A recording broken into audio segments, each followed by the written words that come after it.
I know what pain feels like. I know what mistrust feels like. I know what betrayal feels like. I know all of those things. And regardless of if that was the feeling that was had when a husband marries again, I don't need someone to do that in that particular way in order for me to feel that.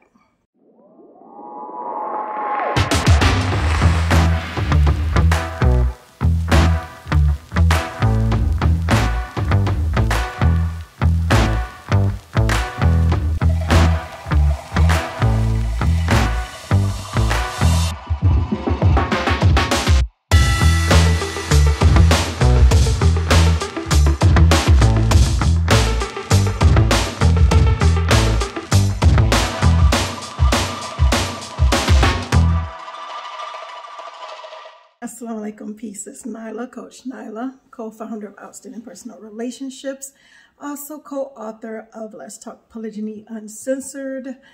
And in this video, I'm actually going to answer a question that came from one of our subscribers.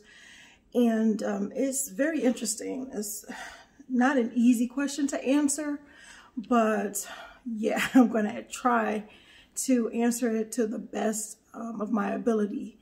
Coach Nadir actually did a video pertaining to this question, and the question came on the lines from a sister who for 8 months was planning to get married and be part of a polygynous union.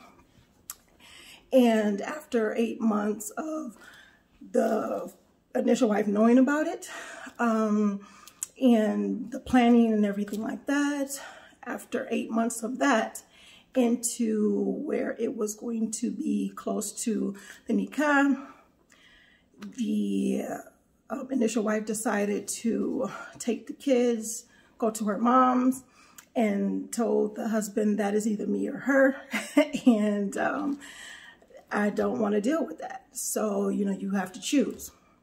So, of course, he didn't want to have to fight for his kids or be without his children or anything like that. And he decided that the potential subsequent wife, you know, had to go, even after this months of planning and whatever, however it went. So the question came from the sister and asked, how do you get over the heartbreak of that? The interesting thing is we've had those questions come up on more than one occasion. How do you come up? How do you get over the heartbreak? How do you deal with being tossed aside when it comes to an initial wife not agreeing with polygyny, or that it seemed like it was okay at first, and as the nikah came nearer, that they did not want to deal with it anymore. That was something that they realized it was getting real, or really real, so to speak, and didn't want to deal with it. So they decided to pull out all stops, so to speak, in order to sabotage it, is the word that I'm actually going to use, sabotage it.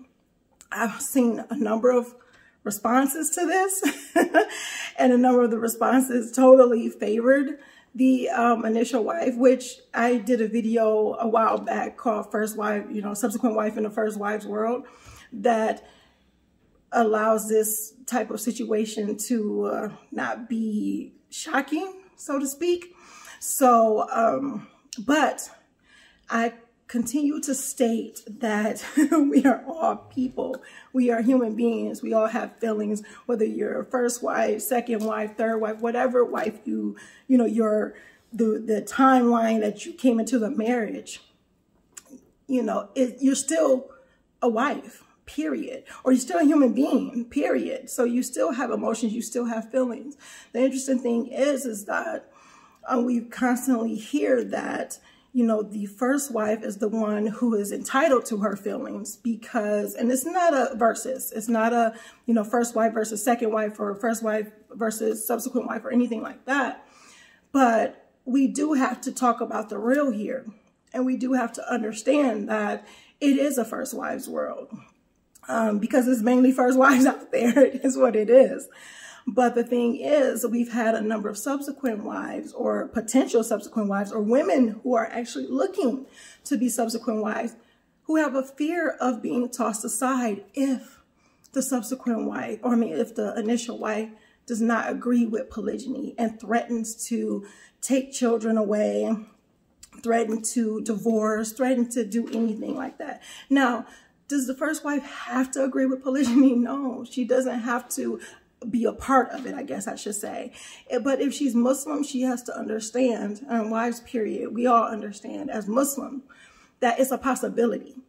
We've seen that a number of people said, well, the first wife gets blindsided, or if he didn't tell her, she got blindsided. Not necessarily. If you're Muslim, you know that it's a possibility of polygyny. Now, do you think that it'll happen to you? Probably not. You know, if you have not spoken to your husband, or if your husband hasn't spoken to you about it or anything like that.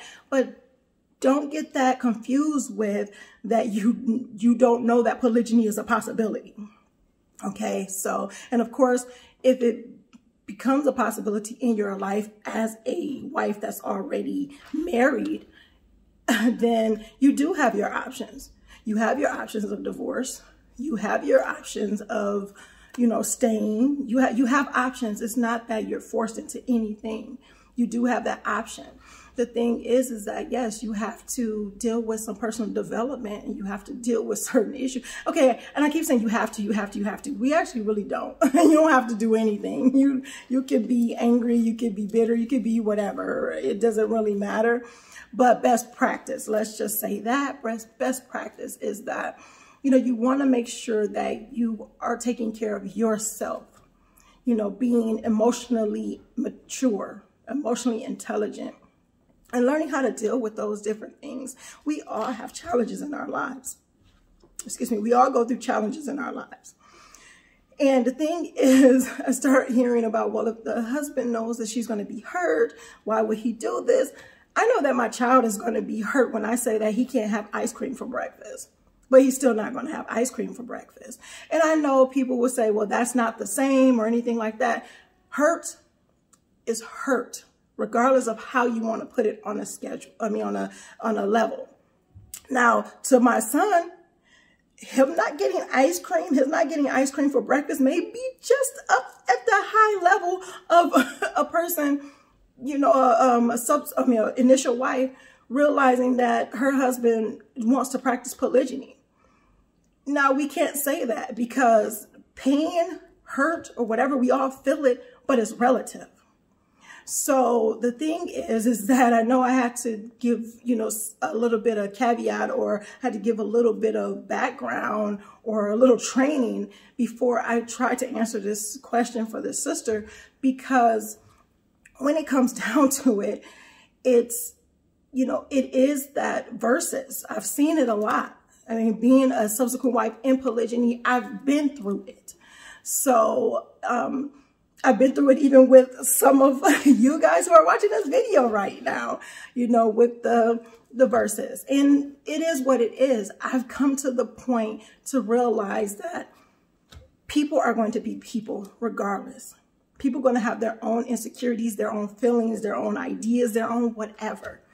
And it's not up to me to force somebody to think a certain way. It's up to them to change their way of thinking. But it is up to me to educate. And it is up to me, because I put it on myself, to give subsequent wives a voice, because this is a place where they really don't have it when it comes to, in this day and age, I should say.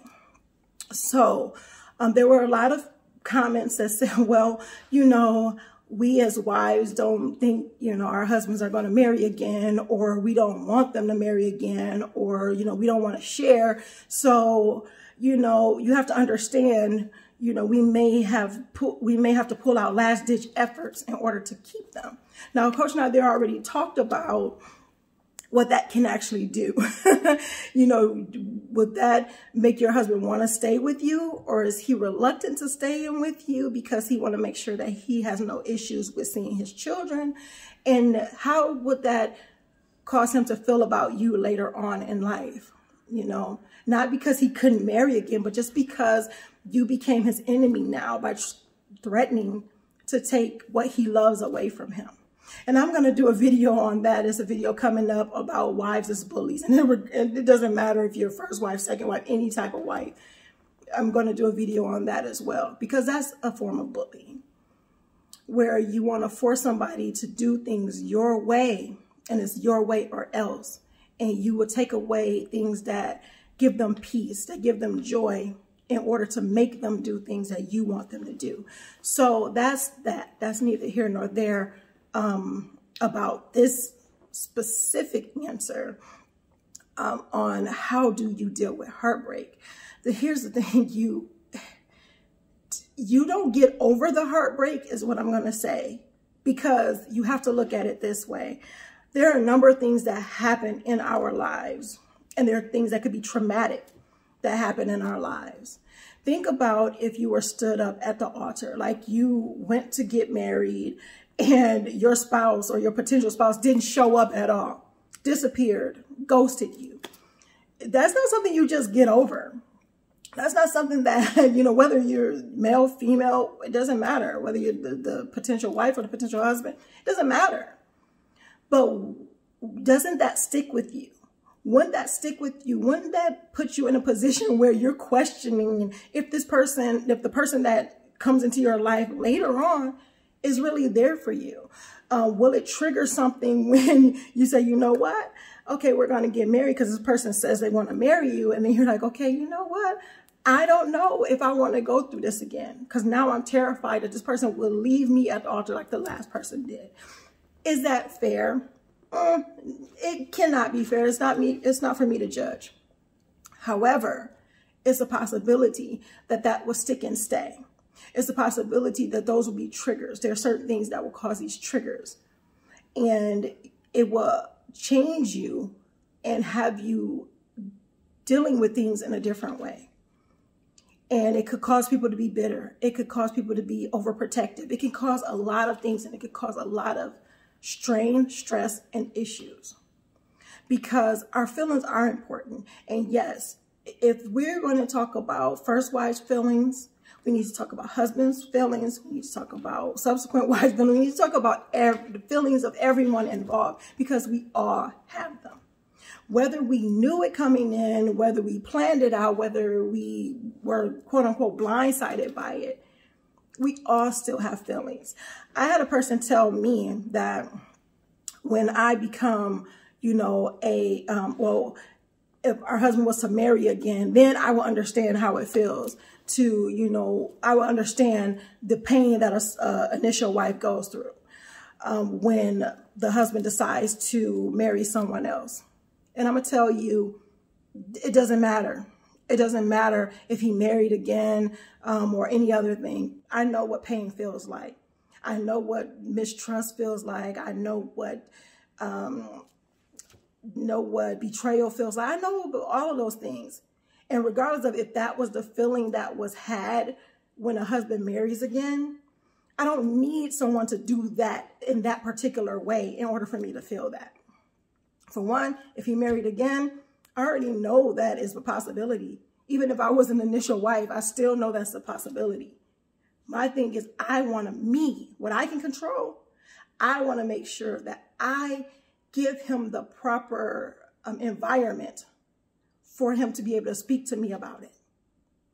Now, do he have to notify me? I don't have it in my contract that he has to notify me that he gets married again. Would I appreciate that? Of course I would. So it's just these different things that we have to understand. Will it hurt me that he get married again? No, because I'm a type of person that I really, truly do want for my sister what I want for myself. There's too many women out here who do not have protectors, who do not have maintainers, who do not have providers, that are struggling on their own. Now, but if she's not struggling on her own, what if she's a beautiful, young, single lady that is just doing her own thing? So be it, because that's another person in my life that I can enjoy. I mean, he can enjoy, that's his wife, great. However, she'll be part of my family. She'll be part of our family. This would be a person that I can get to know, a person that I could possibly learn from, and she possibly learn from me, because I look at the positives. Now, don't get me wrong. Is jealousy there? Could jealousy be there? Of course. Of course. Whether you married to the person I'm married to or not, I could get jealous. However, I feed my jealousies in a different way, or I fuel my jealousies, or I allow my jealousies to propel me in a different way. I allow them to allow me to be better. I use them as motivation, not as something that's going to create some envy that I want to tear someone else down or destroy their happiness. So how do you get over someone destroying your happiness?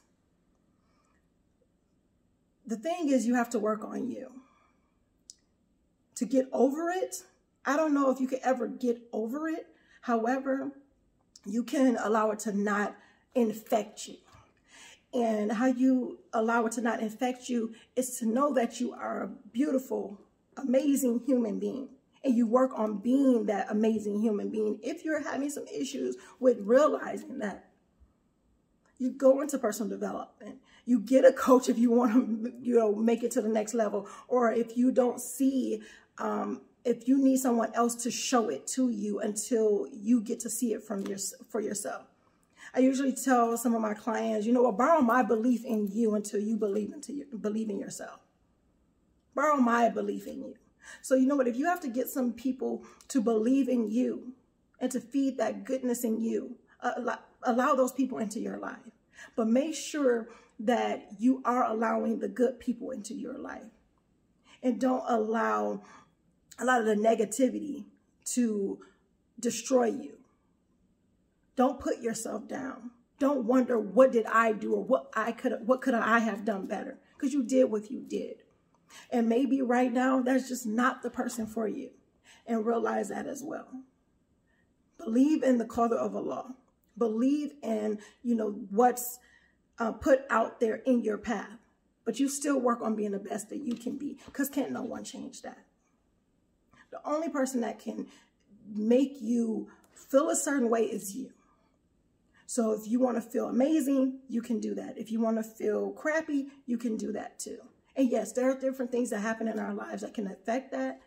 However, it's still up to us in order to allow that to be a thing that's going to carry on throughout our lives. So getting over it, I can't tell you how to really do that, but how to be able to be resilient and be, I don't like really using the word strong because that can have this crazy connotation, because people think that because you're strong, you don't get hurt, and that puts up a wall. But you can be resilient, you can be outstanding, you can look at your challenges as motivation, you can look at your challenges as lessons and as stepping stones to be a better, greater you. And you'll be that much better for the person who deserves to be with you. And inshallah, God willing, Allah will put that person into your life. But you make sure that you are open to that, and don't let this thing that caused some drama and trauma and problems into your life to allow you to close doors on any type of beauty that can potentially come into your life in the future. Inshallah, that helps. I look forward to seeing you guys in the next video. Make sure you are growing intentionally, loving fearlessly, and connecting on a higher level every single day. Until next time, assalamu alaikum. Peace. Here are 3 ways outstanding personal relationships can help you. 1 is by following us on our social medias. Follow us on IG at Outstanding Relationships, and on Facebook and YouTube at Outstanding Personal Relationships. And make sure you subscribe and hit that notification bell. Number 2, make sure you head over to outstandingpersonalrelationships.com and subscribe to the email list. From there, you will get downloads as well as updates, any and all updates. And you also get an update on the release of our new book, Let's Talk Polygyny, Uncensored. Number 3, if you are serious about polygyny, relationships, and really developing fulfillment and happiness, make sure you register for our Relationship Mastery Inner Circle, which is members only, which includes downloads. It includes access to us live on a weekly basis. So that's at outstandingpersonalrelationships.com/RM. We'll see you soon. Assalamu alaikum. Peace.